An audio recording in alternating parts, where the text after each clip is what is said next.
Assalamualaikum warahmatullahi wabarakatuh. Jadi ya, yang jadi problem sekarang ini adalah karena orang itu nggak tahu ya bahwa kualitas oli itu sudah sangat turun drastis kemampuannya. Jadi mungkin banyak yang ngomong, oh kalau beli oli itu yang full sintetik saja. Tapi ada berapa banyak orang yang tahu bahwa kemampuan oli full sintetik itu sudah nggak kayak dulu lagi. Jadi zaman dulu ya, ketika kita pakai acuan motor mesinnya kuat Suzuki Spin itu, oli yang bagus itu bakal beneran bisa dipakai 10.000 km di motor. Jadi yang namanya oli mesin yang bagus itu bisa sampai beneran bisa dipakai 10.000. Itu oli tipe semi sintetik. Yang semi sintetik aja sudah seperti itu, apalagi yang full sintetik lebih oke lagi. Nah sekarang kualitas oli full sintetik sudah nggak seperti itu lagi.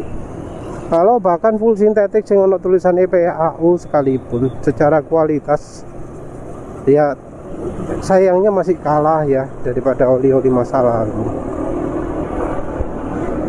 Ya karena PAU-nya juga ya ada yang kualitas buruk juga.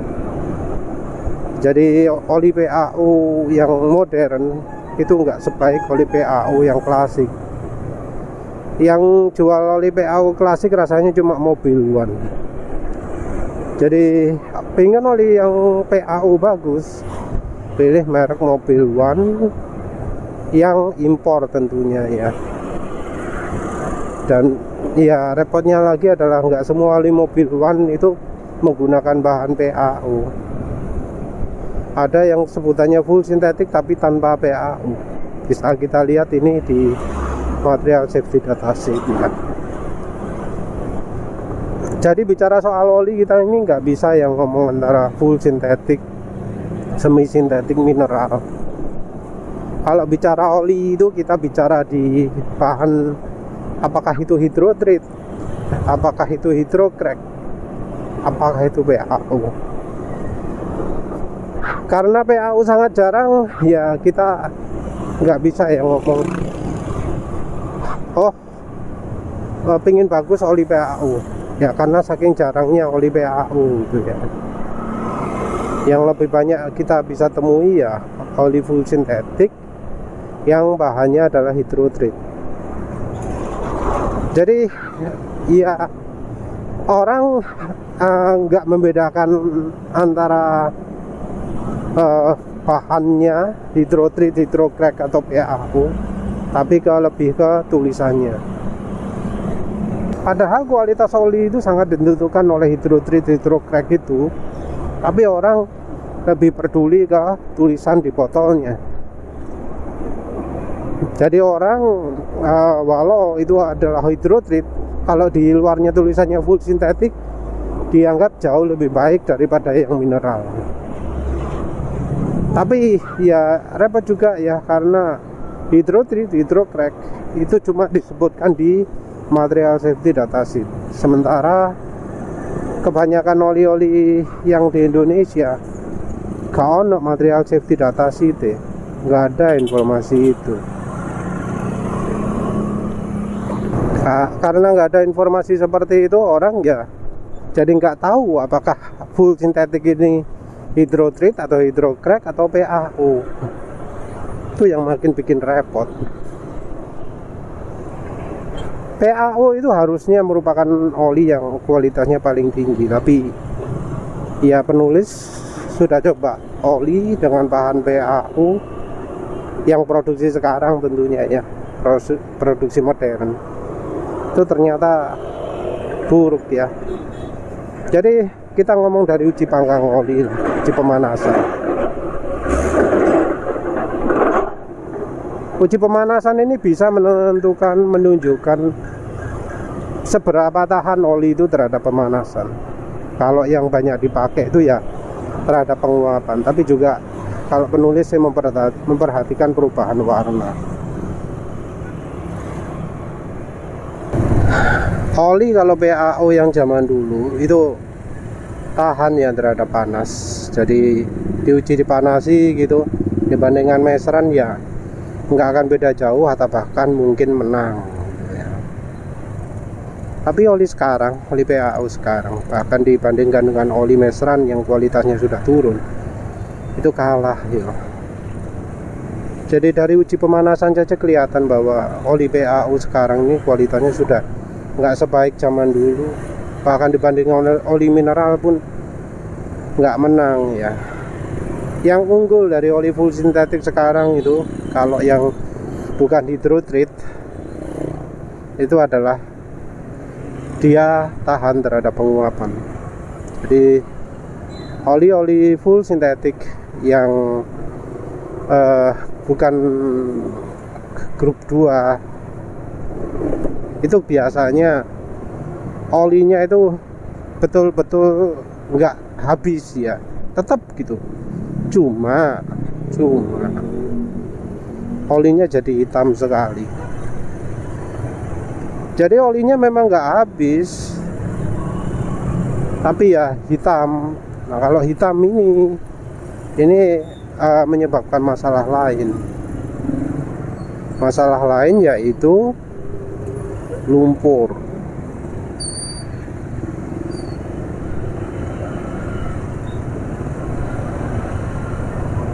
Tentu ini juga kita nggak ngomong soal aus ya, karena ketika oli jadi hitam itu biasanya akan jadi sangat encer dan tidak mempunyai kemampuan perlindungan. Jadi kemampuan untuk melapisi logam yang bergesekan itu sudah tidak ada kalau olinya sudah jadi warna hitam, karena ya sudah bukan sifat oli aslinya lagi ya. Nah penulis kan udah coba cukup banyak ya oli ya, lebih dari 100, mungkin ya 150, karena ya setelah penulis ngitung 100 itu ya habis, penulis juga coba banyak oli lagi. Dan ya kalau kita ngomong rata-rata, ngomong antara oli dengan harga, kalau kita ngomong bahan ya, bahan yang tahan panas itu maksudnya tidak mudah menguap, tidak mudah jadi hitam. Maka justru oli-oli yang harganya kurang dari 40.000 atau ya kurang dari 50.000 itu yang kebanyakan baik. Apalagi kalau kita sertakan juga oli buatan lama, oli jadul ya istilahnya. Oli-oli jadul itu apalagi yang ada tulisan sintetiknya itu biasanya oke. Minim itu rata-rata lah, nggak buruk-buruk amat. Tentu kita ngomong yang botol plastik ya. Kalau yang kaleng tergantung dari kualitas kemasannya. Kalau kalengnya sudah karatan, itu ya olinya bakal sudah rusak parah.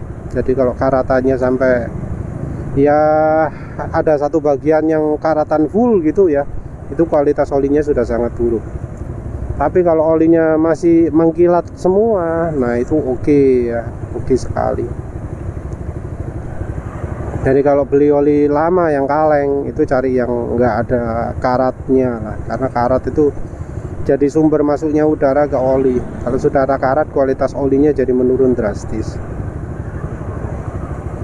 Yang botol plastik lebih tahan, tapi tentu yang botol plastik ada segelnya, karena ada beberapa oli yang tanpa segel, jadi tutupnya wis ngono tok ya, nggak ada segelnya sama sekali. Sayangnya juga oli-oli impor itu tanpa segel. Balik lagi ke harga ya.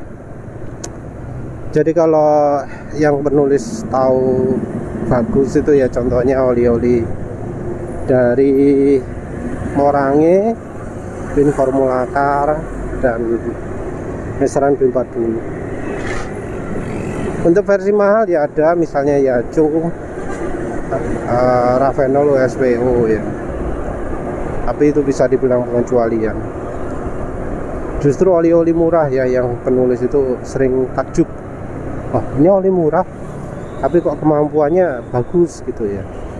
Penulis itu lebih sering kecewa dengan harga oli yang mahal. Jadi biasanya ya oli di atas 50.000 itu kalau sudah tulisannya full sintetik, peluang kecewanya besar. Tapi perhatikan juga ya, pemakaian oli, umur oli itu tergantung dari cara pemakaian juga, dari kondisi juga, dari cuaca, dari kesehatan mesin.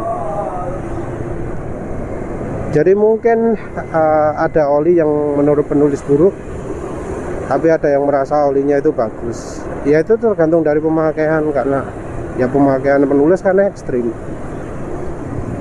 Nah, kalau gaspol ya oli itu bakal disiksa, bakal lebih cepat rusak. Apalagi juga ada fuel dilution, makin cepat rusak lagi.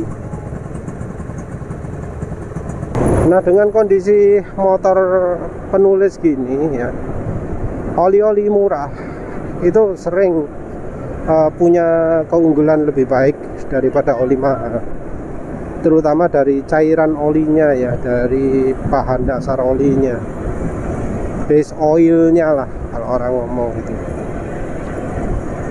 Yang menang di oli-oli mahal itu biasanya adalah aditif. Jadi kalau aditif kita ngomong suara mesin halus gitu, kadang juga ada yang licin, tapi terutama dari halus, dari minim getarannya ya. Yang jadi masalah adalah karena oli itu ya sebenarnya yang utama adalah cairannya. Kalau cairannya nggak kuat, kalau cairannya cepat rusak, cepat encer, ya aditifnya bakal cepat habis. Jadi sia-sia oli itu punya aditif bagus ya kalau cairannya buruk, karena ya podoe cepat kasar suara mesin. Sementara itu mungkin oli yang aditifnya jelek ya mungkin nggak sehalus yang oli aditifnya bagus, tapi bisa awet. Nah, yang terbaik saya dua-duanya ya, oli yang cairannya bagus dan aditifnya bagus. Tapi ya sekarang ini kita jarang sekali bisa jumpai. Nah, kalau sudah begini, yang solusi paling oke justru adalah kalau kita pakai oli murah dengan aditif. Aditif yang penulis maksud bukan aditif aftermarket biasanya ya, tapi ya minyak goreng sama oli samping. Atau kalau ingin resep rumit ya Styliron. Styliron cara buatnya sudah penulis posting ya, rasanya nggak usah dijelaskan lagi ya. Minyak silikon, stearik acid, boron, minyak wijen atau minyak goreng KCO, atau ya campurannya minyak jagung, minyak sawit, minyak silikone yang merek Shinetsu 1000 CPF. Kalau pakai Styliron kita pakai 50 ml atau 5% dari rasio olinya. Terserah mau pakai campuran minyak goreng lagi atau G1000 lagi, tapi biasanya sudah nggak perlu. Nah, kalau kita sudah menggunakan aditif lagi, oli-oli murah itu jadi jauh lebih menarik daripada pakai oli mahal. Jadi oli mahal campur aditif yang penulis sebutkan tadi itu bakal kalah bagus dengan oli murah yang dicampur aditif. Kenapa?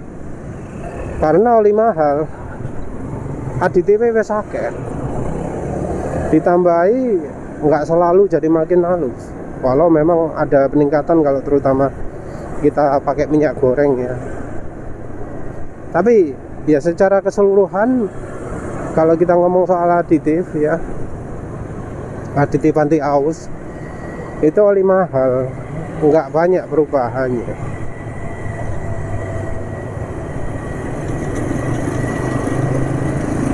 Sementara itu oli murah, wah banyak perubahannya. Karena ya banyak ya oli-oli murah itu yang ya aditif yang jadi masalah, aditif yang kurang. Aditifnya yang harus dibenahi. Jadi oli-oli yang harga 25.000, terutama yang drum, itu sering sekali terasa kurang aditif. Kurang aditif ya terasa suara mesin kurang halus. Yang begitu kita tambahi gas oli G1000, suaranya jadi halus. Oli-oli murah juga ya karena harganya murah. Ironinya ya, olinya jarang mengandung aditif viscosity index improver. Beda dari oli mahal yang kadang terlalu berlebihan aditif viscosity index improvernya. Yang saking berlebihannya membuat olinya itu jadi cepat sekali jadi encer. Jadi malah ya oli-oli mahal itu cepat rusak olinya. Karena mengandung banyak viscosity index improver, dipakai RPM tinggi, cepat jadi encer. Yang kalau untuk daerah panas nggak cocok. Aditif-aditifnya sendiri itu ya ada fungsinya sendiri-sendiri. Jadi minyak goreng itu membuat olinya punya viscosity index lebih tinggi tanpa membuat olinya lebih cepat rusak. Tapi ini tentu ya tergantung merek ya. Kalau minyak goreng yang paling tahan untuk RPM tinggi, untuk shear stability-nya, itu ya minyak jagung dan minyak canola. Tapi kalau kita pakai minyak jagung dan minyak canola, nggak bisa betul-betul halus, karena daya pelicin masih tetap lebih baik minyak sawit. Jadi minyak sawit itu mengandung minyak jenuh, dan minyak jenuh ini rupanya jadi pelicinnya oli, bikin oli lebih licin. Kemampuan pelarutan, kemampuan melicinkan itu lebih baik minyak sawit. Minyak sawit juga mereknya macam-macam, dan beda merek tentu akan beda efek juga. Jadi kayak Sabrina, Freshwell itu cenderung nambah tenaga tapi daya tahan kurang begitu bagus dibanding dengan Vilma atau Bimoli klasik. Jadi kalau mau oli yang bagus itu pakai merek sawitnya ya, Vilma atau Bimoli klasik. Kalau untuk ketahanan olinya, pengen cari awet olinya, campur 10% saja itu kemampuannya bisa meningkat ya. Lebih bagus lagi kalau pakai KCO. Tapi kalau misalnya pengen ngejar awet olinya ya merek minyak jagung atau minyak canola. Penggunaan oli samping gas oli G1000 itu membuat oli mesin jadi lebih ditambahi aditifnya, jadi akan membuat suara mesin lebih halus. Tapi ya tentu ya nggak bisa menggantikan aditif bawaan oli. Jadi kalau misal diadu dengan oli mahal ya tetap oli mahal yang menang. Jadi kalau adu halus-halusan halus banget gitu ya, antara oli murah campur G1000 campur minyak goreng, masih tetap menang oli mahal ya. Tentu mahal yang benar-benar layak mahal ya, yang bagus. Karena ya ada oli mahal yang ya selain aditifnya gak bagus, cairannya gak bagus, lain-lainnya gak bagus. Ya kita harus harus peka ya.